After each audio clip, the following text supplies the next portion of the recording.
राधे राधे प्यारे प्रेमी भक्तों, आप सभी का स्वागत है आपके अपने YouTube चैनल शिव कृपा भक्ति भजन में। आज हम जानेंगे पितृ पक्ष से जुड़ी महत्वपूर्ण जानकारी। प्यारे भक्तों, मैं राधा आज हम बताएंगे आपको कब से लग रहे हैं श्राद्ध और कब शुरू हैं, कब समाप्त हैं, यानी कनागत कब से लग रहे हैं।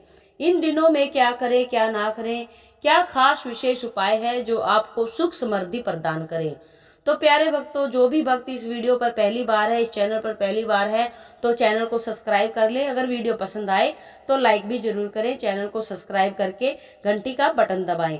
प्यारे भक्तों, वीडियो आज तो आप बिल्कुल भी स्किप नहीं करेंगे, क्योंकि आज की वीडियो है पितृपक्ष से जुड़ी महत्वपूर्ण जानकारी को लेकर, और बताएंगे हम खास उपाय। कितना भी भयंकर पितृदोष क्यों ना हो, जी हाँ, कितना भी भयंकर पितृदोष क्यों ना हो, आपको मिलेगी पितृदोष से मुक्ति और मिलेगी पितरों की अपार कृपा और आशीर्वाद। जी हाँ प्यारे भक्तों, आज हम बताएंगे कौन कौन सी तिथियां हैं पितृपक्ष की, कब से शुरू हो रहे हैं, कब से समाप्त हो रहे, और सीता जी ने किस तरह से राजा दशरथ का श्राद्ध किया था, उनका तर्पण किया था। जी हाँ प्यारे भक्तों, आज वीडियो ये पूरी देखना आप। आइए जानते हैं पितृपक्ष से जुड़ी महत्वपूर्ण जानकारी। पितृपक्ष की तिथियां क्या होंगी। हिंदू धर्म में पितृपक्ष पितरों को समर्पित होता है। इसे श्राद्ध या कनागत भी कहते हैं। पितृपक्ष में पितरों की शांति के लिए कनागत निकाला जाता है, तर्पण किया जाता है, पिंडदान किया जाता है, श्राद्ध किया जाता है। पंचांग के अनुसार भाद्रपद माह की पूर्णिमा तिथि को श्राद्ध शुरू हो रहे हैं और अश्विन मास की कृष्ण पक्ष अमावस्या तिथि को श्राद्ध समाप्त हो रहे हैं। आइए जानते हैं कब से शुरू हैं पितृपक्ष की कौन कौन सी तिथियां रहेंगी। श्राद्ध शुरू हो रहे हैं 29 सितंबर शुक्रवार से और श्राद्ध समाप्त हो रहे हैं 14 अक्टूबर शनिवार सर्व पितृ अमावस्या के दिन। इसी दिन साल का दूसरा सूर्य ग्रहण भी लग रहा है। 29 सितंबर 2023 शुक्रवार पूर्णिमा श्राद्ध रहेगा, प्रथम श्राद्ध रहेगा। 30 सितंबर शनिवार का द्वितीय तिथि का श्राद्ध रहेगा। 1 अक्टूबर शनिवार तृतीय तिथि का श्राद्ध रहेगा। 2 अक्टूबर सोमवार चतुर्थी तिथि का श्राद्ध रहेगा। 3 अक्टूबर मंगलवार पंचमी तिथि का श्राद्ध रहेगा। 4 अक्टूबर बुधवार षष्ठी तिथि का श्राद्ध रहेगा। 5 अक्टूबर गुरुवार सप्तमी तिथि का श्राद्ध रहेगा। 6 अक्टूबर शुक्रवार अष्टमी तिथि का श्राद्ध रहेगा। 7 अक्टूबर शनिवार नवमी तिथि का श्राद्ध रहेगा। 8 अक्टूबर रविवार दसवीं तिथि का श्राद्ध रहेगा। 9 अक्टूबर सोमवार एकादशी तिथि का श्राद्ध रहेगा। 11 अक्टूबर द्वादशी तिथि का श्राद्ध रहेगा। 12 अक्टूबर त्रयोदशी का श्राद्ध रहेगा। 13 अक्टूबर शुक्रवार चतुर्दशी तिथि का श्राद्ध रहेगा। 14 अक्टूबर सर्व पितृ अमावस्या शनिवार के दिन सर्व पितृ अमावस्या का श्राद्ध रहेगा। इसके साथ ही पितृपक्ष समाप्त हो गया है। जी हाँ, इसी के साथ सर्व पितृ अमावस्या के दिन श्राद्ध समाप्त हो जाते हैं, पितृ पक्ष समाप्त हो जाते हैं। सर्व पितृ अमावस्या के दिन सभी अपने पितरों का श्राद्ध विधि पूर्वक करते हैं। अगर आप किसी दिन बीच में अपने पितरों की तिथि पर श्राद्ध नहीं भी कर पाए हैं, तो पितृपक्ष की अमावस्या तिथि पर यानी सर्व पितृ अमावस्या पर श्राद्ध विधि पूर्वक पूर्ण रूप से करें और दान आदि करें। इसी दिन गाय को चारा और कुत्ते को रोटी, चींटियों को आटा, पक्षियों को दाना जरूर डालें। यह बहुत ही शुभ कर्म है। ऐसा करने से आपके पितृ शांत रहेंगे। जिस घर के पितृ शांत हैं और खुश हैं, वहां हमेशा खुशहाली रहती है। ये उपाय तो आप पितृपक्ष से शुरू से लेकर आखिरी तक यह उपाय अगर आप करते हैं तो आपको और भी कृपा प्राप्त होगी। आपके पितर आप पर बहुत खुश होंगे और ढेर सारी कृपा आप पर बरसाएंगे। ये उपाय आप पूरे पितृपक्ष में जरूर करें। अगर नहीं भी कर पाए, आपको समय नहीं है, बिजी लाइफ है, तो आप अमावस्या के दिन तो जरूर ही करें, और बीच में जब भी आपको समय लगे तब आप उस हिसाब से करें। अगर आप हर दिन गाय को रोटी खिलाते हैं, वैसे तो 15 दिन तक आपके घर में पहली रोटी गाय की ही निकलनी चाहिए, जी हाँ, और उस पर मीठा भी आप जरूर रखें। अगर आप हर दिन गाय को रोटी खिलाते हैं तो बहुत ही अच्छा है। अगर नहीं खिलाते हैं तो पितृ पक्ष में तो आप पहली रोटी गाय को जरूर ही दें, गुड़ रखकर या चीनी रखकर। अकेले रोटी ना दें, उस पर मीठा कुछ भी जरूर रखें। हर दिन गाय को रोटी खिलाएं।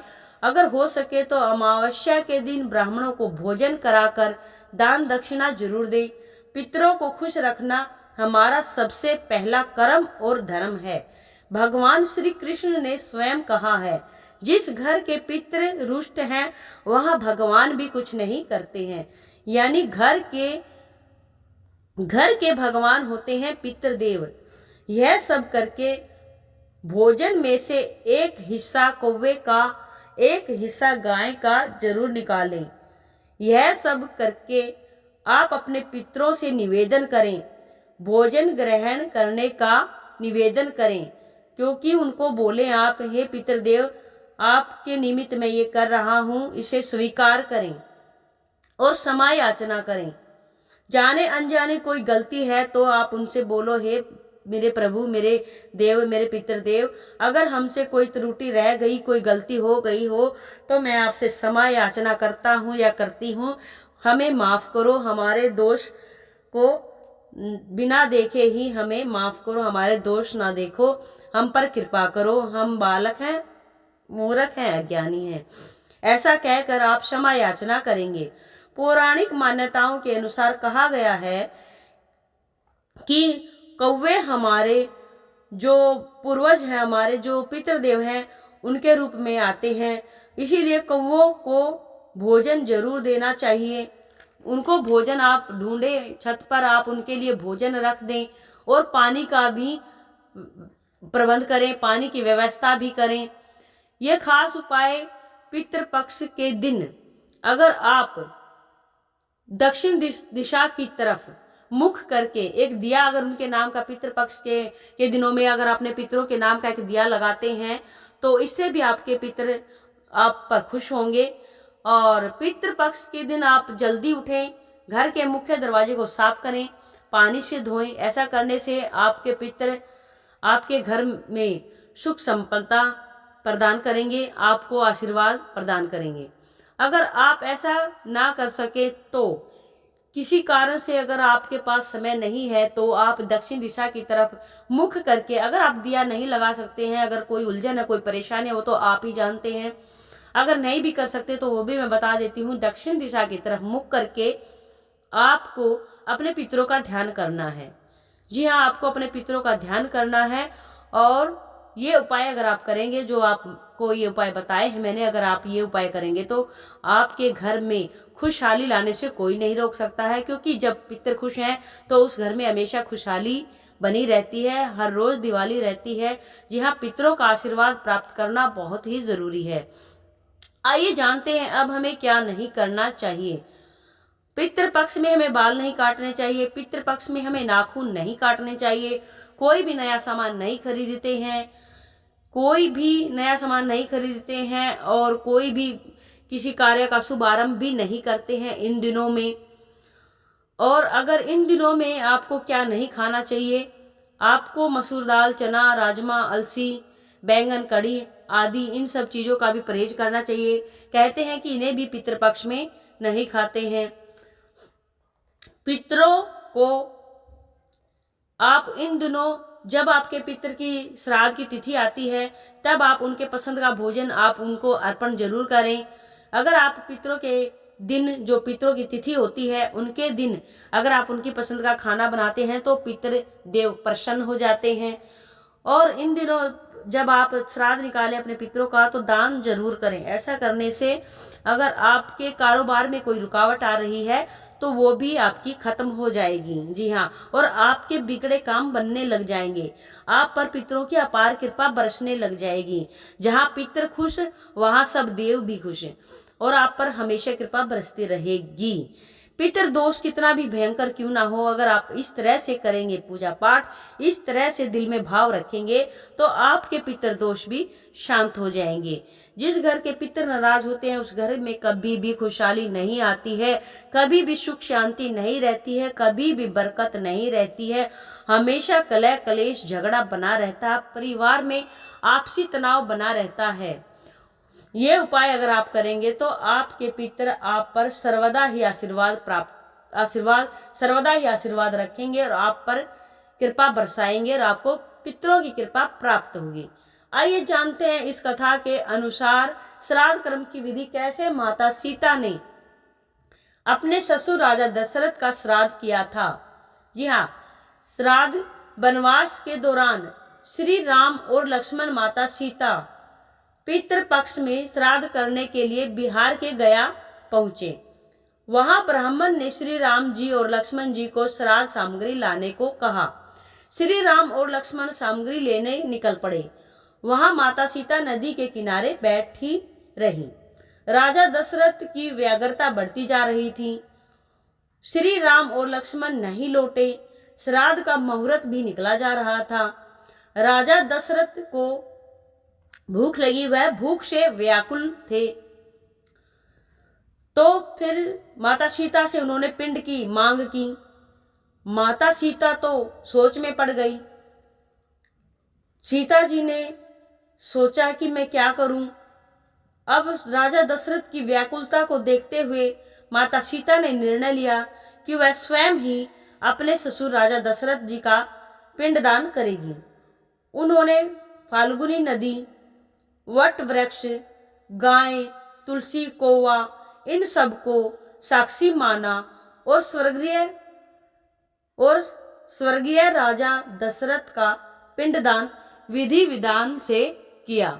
माता सीता ने प्रार्थना की राजा दशरथ से, और राजा दशरथ से प्रार्थना की कि इसको आप स्वीकार करें। और राजा दशरथ ने भी सीता जी के द्वारा किया गया पिंडदान स्वीकार किया और सीता जी प्रसन्न हुई। उनकी पूजा स्वीकार हुई। जब श्री राम वापस लौटे तो उन्होंने माता सीता को कहा कि श्राद्ध की विधि पूर्ण करने के लिए, लेकिन माता सीता ने कहा कि मैंने तो श्राद्ध कर्म विधि संपूर्ण कर दी है। फिर राम जी बोले कि ऐसा कैसे हुआ। तब बोले अगर आपको विश्वास नहीं है तो आप इन सब से पूछ लो, यह सब साक्षी हैं इस बात के। विश्वास दिलाने के लिए उन्होंने कहा अगर आप चाहते हैं तो इन सब को मैंने साक्षी माना है।